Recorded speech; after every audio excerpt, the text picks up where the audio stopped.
இஃப்தார் ஸ்பெஷலாக நல்லா ரிஃப்ரெஷிங்காக ஒரு ட்ரிங்க் பார்க்க போகிறோம். 2 டேபிள் ஸ்பூன் ஜவ்வரிசியை ஊற வச்சு தனியாக வச்சுக்கோங்க. 2 டேபிள் ஸ்பூன் சப்ஜா சீட்ஸையும் ஊற வச்சு ஒரு 10 நிமிஷத்துலேயே ஊறிடும். அதையும் தனியாக எடுத்து வச்சுக்கலாம். இப்போ கடாயில் 2 கப் தண்ணி சேர்த்து லேசாக கொதி வந்ததும் ஊற வச்ச ஜவ்வரிசியை சேர்த்து வேகிற வரைக்கும் நல்லா கலந்து விட்டுக்கோங்க.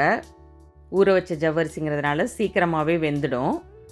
வீடியோவை பார்த்துட்ருக்கிறவங்க நம்ம சேனலை மறக்காமல் சப்ஸ்கிரைப் பண்ணிக்கோங்க. வீடியோ பிடிச்சிருந்தா உங்கள் ஃபேமிலி அண்ட் ஃப்ரெண்ட்ஸுக்கும் ஷேர் பண்ணிவிடுங்க. இப்போ ஜவ்வரிசி வெந்ததும் அதை ஃபில்ட்ரு பண்ணி எடுத்துக்கோங்க. ஜவ்வரிசி ஒன்றோட ஒன்று ஒட்டாமல் இருக்கிறதுக்கு பச்சை தண்ணி ஊற்றி அதை ஃபில்ட்ரு பண்ணி தனியாக எடுத்து வச்சுக்கலாம். கடாயில் 1/2 லிட்டர் பால் சேர்த்துக்கிறேன். பால் நல்லா திக்காகி வரத்துக்காக நல்லா ஸ்டவ்வை லோ ஃப்ளேம்லேயே வச்சு நல்லா மிக்ஸ் பண்ணி விட்டுட்டே இருங்க. பால் நல்லா திக்காகி வந்த பிறகு 5 டேபிள் ஸ்பூன் ஜீனி சேர்த்து நல்லா மிக்ஸ் பண்ணி விட்டுக்கிறேன். நம்ம சேனலில் நோம்பு கஞ்சி ரெசிபி ஏற்கனவே அப்லோட் பண்ணியிருக்கோம். அதோட லிங்க்கு டிஸ்கிரிப்ஷனில் கொடுக்குறேன். தேவைப்படுறவங்க செக் பண்ணி பாருங்கள்.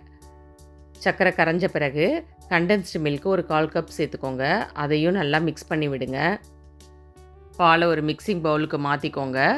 இப்போது ஊற வச்ச சப்ஜா விதையை இது கூட சேர்த்துக்கலாம். உங்கள் விருப்பப்படி 2லேருந்து 3 டேபிள் ஸ்பூன் சேர்த்துக்கலாம். வேக வச்ச ஜவ்வரிசியையும் அது கூடவே ஆட் பண்ணிக்கோங்க. உங்கள் கிட்டே இருக்கிற எந்த ஃப்ரூட்ஸ் வேணாலும் இதில் சேர்த்துக்கலாம். இன்றைக்கி நான் ஆப்பிள், கிரேப்ஸ், பொமோகிரானேட் சேர்த்துக்கிறேன். ஃப்ரூட்ஸை சின்ன சின்னதாக கட் பண்ணி சேர்த்துக்கோங்க. ஃபுல் டே நோன்பு இருக்கிறவங்க நோன்பு முடிஞ்சதும் இந்த ட்ரிங்க்கை சாப்பிடும்போது வயிறுக்கு ரொம்ப இதமாக இருக்கும். இந்த சம்மரில் இந்த மாதிரி ஹெல்த்தியாக ட்ரிங்க்கு வீட்டில் உள்ளவங்களுக்கு ப்ரிப்பேர் பண்ணி கொடுங்க. சின்னவங்கலேருந்து பெரியவங்க வரையும் தாராளமாக சாப்பிட்லாம். உடனே சாப்பிட்றதா இருந்தால் 2 ஐஸ் க்யூப்ஸ் சேர்த்து சர்வ் பண்ணிக்கோங்க. அப்படி இல்லைன்னா ஒரு 15 மினிட்ஸ் ரெஃப்ரிஜரேட் பண்ணி சாப்பிட்டுக்கலாம். வீடியோ பிடிச்சிருந்தா வீடியோவுக்கு ஒரு லைக் கொடுத்துருங்க. வேறு என்ன ரெசிபி அப்லோட் பண்ணலாங்கிறத கமெண்ட்ஸில் சஜஸ்ட் பண்ணுங்கள். உங்களுக்கு பிடிச்ச நட்ஸை மேலே கார்னிஷ் பண்ணிக்கலாம்.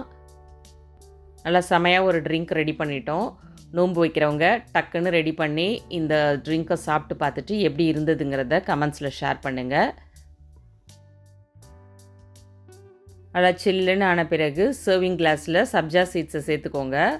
அதுக்கு மேலே இந்த ட்ரிங்க்கை ஆட் பண்ணி மிக்ஸ் பண்ணி கொடுத்தீங்கன்னா நல்லா விரும்பி வேணும்னு கேட்டு வாங்கி சாப்பிடுவாங்க. இது போல் இன்ட்ரெஸ்டிங் ரெசிபி பார்க்குறதுக்கு நம்ம சேனலோட அப்டேட்டை டெய்லி ஃபாலோ பண்ணிக்கோங்க.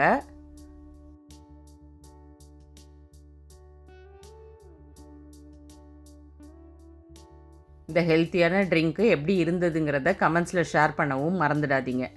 நாளைக்கு வேறு ஒரு இன்ட்ரெஸ்டிங் வீடியோவோட பார்க்கலாம். தேங்க்யூ.